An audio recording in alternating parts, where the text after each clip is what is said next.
Bob.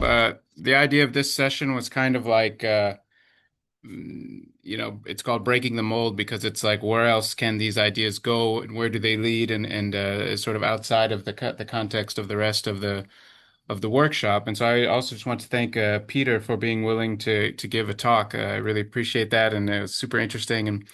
And so this whole session is kind of going sort of outside of the mold, so to speak. And m my talk will not be nearly as cool as the last two, but I'm also going to go in a sort of different direction here and talk about AI and technology, and also a sort of a different form of accelerationism and where this is all going. That is, if my computer can change slides. Let's see here. There we go. So recently, the an ex OpenAI researcher, quote unquote whistleblower, was in a said in a BBC interview phrases such as the following: "Human extinction is a possible outcome of this sort of AI race that OpenAI is involved in. We're headed towards some pretty scary things. Humans have been the dominant species on Earth for all of our history, but we are in the process of building a new type of species that's artificial and that by definition would outcompute humans at everything. That will go quite poorly for humans." And maybe you've seen this recent AI documentary called The AI Doc, or How I Became an Apocalyptimist, play on optimism and apocalypticism.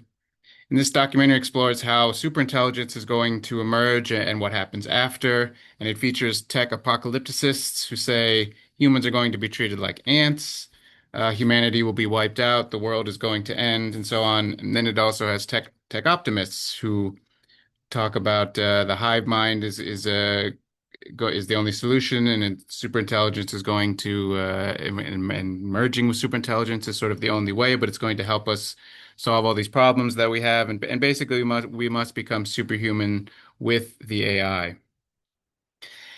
And so to draw on this thread a little bit, I want to talk about another strand of accelerationism called effective accelerationism, or EAC. And this is basically like tech optimism, continuous expansion, age of abundance, and post-scarcity type rhetoric. To create artificial general intelligence allows supplementation of labor with capital, the single greatest force multiplier in human history. That's a quote from Beth Bezos, who is one of these tech optimists out there. And this notion of the technological singularity is important here. And what is this? This is basically a hypothetical point at which artificial intelligence surpasses human intelligence, becoming capable of recursive self-improvement, resulting in an acceleration of technological development that ultimately exceeds human prediction and control. And Sam Altman of OpenAI recently said we are now in the singularity in an interview last month. And he also says superintelligence is very close. And so this idea of artificial general intelligence is supposedly going to usher in artificial superintelligence, or ASI, and ASI agents, and ultimately a kind of a global brain, or hive mind. And these ideas have been around for a while, and I want to explore them. And the idea of transhumanism and posthumanism have developed in slightly different ways, but they nevertheless have similarities and differences that I won't go too much into here. But um, just want to make sure you. Okay. Yes. I won't go into these differences too much here, but they basically come together in something like effective accelerationism. And so with the CCRU, there are different approaches to accelerationism and ASI, obviously, but prevalent themes include distributed consciousness, the merging of mind and machine, and a post-biological future in which a hive mind or herd mind surpasses the limitation of biological humans, with some scenarios framed as more liberatory, others as more apocalyptic, most notably Land's retrochronic AI thesis, which holds that capitalism is artificial intelligence. Capital is liberating itself from humans, similar to AI, and these share a teleological endpoint that is invading us from the future, but could inevitably wipe out humanity.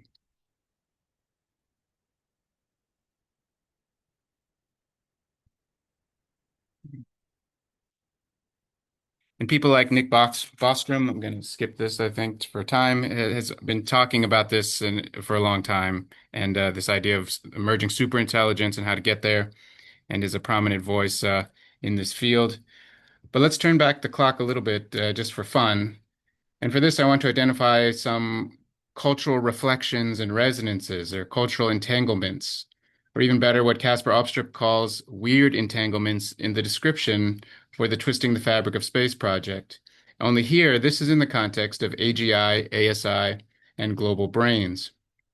For example, in The Singularity is Near, published in 2005 by the pioneering transhumanist Raymond Kurzweil, Kurzweil describes the end goal of a six-epoch evolutionary cosmology, claiming that once non-biological intelligence gets a foothold in the human brain, the machine intelligence in our brains will grow exponentially. Ultimately, the entire universe will become saturated with our intelligence, and that this is the destiny of the universe. 100 years earlier, Helena Blavatsky, the founder of the Theosophical Society, rolled out her own evolutionary cosmology in The Secret Doctrine, in which the spiritual nature of human beings, along with the animal, vegetable, and mineral kingdoms, as well as the chemical elements, are all developed through a complex cyclical progression of 7 planetary stages, linked together via rounds and chains, and culminating in the spiritualization of all matter in the universe. Like the transhumanist, Blavatsky envisioned an evolutionary process culminating in a future where human beings had transcended their physical bodies and now possessed a superior spirituality and intelligence. The crucial difference here, of course, is that one of these views is reductive materialistic and the other is purely spiritual. Or take the example here of G.I. Gurdjieff. Gurdjieff was a writer and spiritual teacher and an esotericist, and he articulated a vision of self-improvement and overcoming the limited self. Gurdjieff considered human beings to be machines, always reacting in an automatic way to their environment, never fully awakening, but subsisting in a state of somnambulism. To use a present-day metaphor, human beings were automatic robots or technologized zombies, entities whose machinery was on, but whose operating system was asleep. Gurdjieff said of this condition, quote, "The law of man is existence in the circle of mechanical influences, that state of the machine man," end quote. The key to escaping this mechanical imprisonment, to use a current metaphor again, was to hack the operating system of the human brain and install a newly released software upgrade, more capable of running at a higher level of intelligence. Gurdjieff admonished his students to focus on what he called the work, a rigorous self-diagnostic and reordering of the human machine, which would result in a self-remembering and sense of purpose. Such work would reveal that the human self was not a unified whole, but a plurality of moving interconnected parts which could be upgraded and reconfigured. A distributed consciousness, a superintelligence in potentia. Writer Eric Davis has pointed out that such ideas, which became an applicable esoteric practice in the Gurdjieffian system, are in some ways prescient of the theories of later cognitive scientists who posited consciousness as an emergent phenomenon, organizing itself into an apparent unity out of a network of connections and processes underlying a seeming whole. Gurdjieff's concept of the machine man can be situated within the context of experimental psychology, with the likes of Timothy Leary, and theories of intelligent machines by thinkers such as Hans Moravec and Marvin Minsky, and Meetings with Remarkable Men, the Gurdjieff text, was both read and watched by a young Steve Jobs, which inspired him to want to produce tools for the expansion of the human mind. Another example, the Whole Earth Catalog. American writer, editor, and futurist Stewart Brand started the Whole Earth Catalog in 1968, a project for which he combined cybernetics, systems thinking, and technological optimism. This initiative was partly responsible for what some have labeled the California ideology, or what the people building AI believe. For example, the libertarian transhumanist ideals of extropianism and Max More in the 1980s. The Whole Earth Catalog made cybernetics, collective human intelligence, and the coming Hivemind a central part of the counterculture. Stewart Brand hired Kevin Kelly in 1983 to edit the Whole Earth Catalog, which he did until 1990, after which he became the editor of Wired magazine. Kelly took Brand's vision further.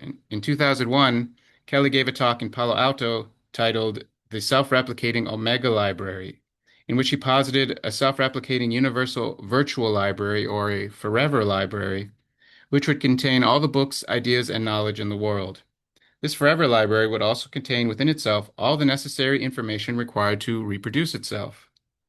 Once all books in physical libraries had been digitized, and once all are linked together via hyperlinks, and after this, all the movies, TV shows, music, images, ideas, objects, all of them linked together, then we have arrived at something new, something very much like a giant neural apparatus, what Kelly compares to a hive mind. Later, Kelly would argue that this is actually what technology wants of us, that technology is something living that is using us to actualize itself and come into being. One more example, the John C. Lilly, the physicist, physician, and psychonaut, should also be counted in this cybernetics and countercultural context, or the California ideology. In addition to his work with isolation tanks and studying how dolphins communicate, Lilly had an interest in computers and technology. But this interest was triggered when he was a university student by Professor H. Cuthbert Bazette and Brighton Chance at the University of Pennsylvania. Bazette was the protege of the British physiologist J.B.S. Haldane, who helped introduce gene theory into natural selection, founding what we would today call neo-Darwinism. This background allowed Lilly later to theorize the brain and the human body as pieces of technology, which could be upgraded and further developed, just like other forms of technology. This eventually led him to believe that advanced computers and silicon transistors would evolve into a non-biological intelligence he called solid-state intelligence. Okay, so now let's shift to the early 2000s. This early 2000s period, I'm just dubbing the transhumanism debates, like 2000, I don't know, 4 to 9. It's not very precise, it's just to use as like kind of shorthand. Um, there's a change here. And for example, Hugo de Garis, who is a theoretical physicist turned AI researcher, and who had been working and was working on the intersection between AI and building artificial brains for years. In 2005, at the height of this, what I'm calling transhumanism debate, published this book, The Intellect War, which tells the story of a coming conflict with the following characteristics. The intellect is the constructed artificial intellect, what he calls the Terrans, and those are the people who think we should not build artificial intellects because we would lose something of our humanness, and they are prepared to take up military action. The Cosmists, who think we should indeed develop these artilects, and then there are some cyborgs, what we call cyborgs, and those are people who like technologize themselves and become part of the machine, part human, or try to play a middle role somehow. And De Garis says that in a sort of doomer way, he says that he chose Cosmist, even though he thinks that the result of building these, what he calls godlike machines, might in fact result in humanity being uh, overtaken and wiped out in some massive event or something.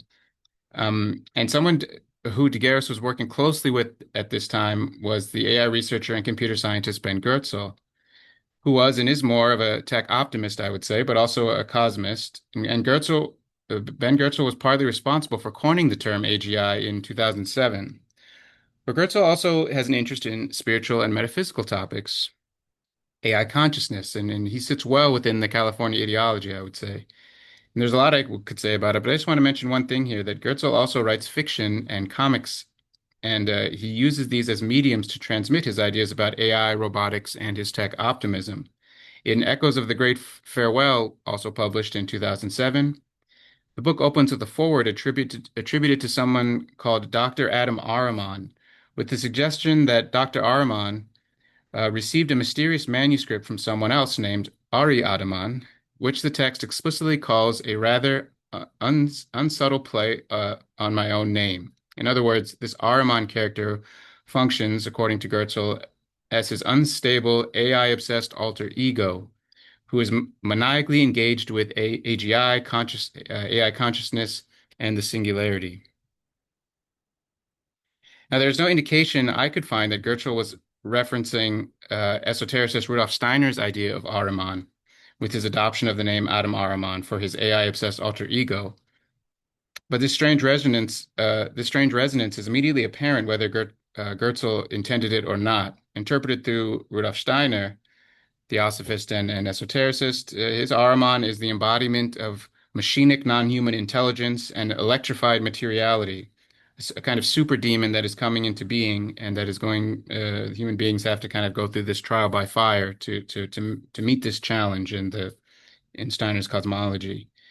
And Goertzel's use of Ahriman functions then as a kind of symbol of techno hopes and dreams and the spiritual ambiguities that accompany the building of so-called superintelligence or godlike intelligence. And this book that I'm showing the cover of here just came out recently, a couple years ago.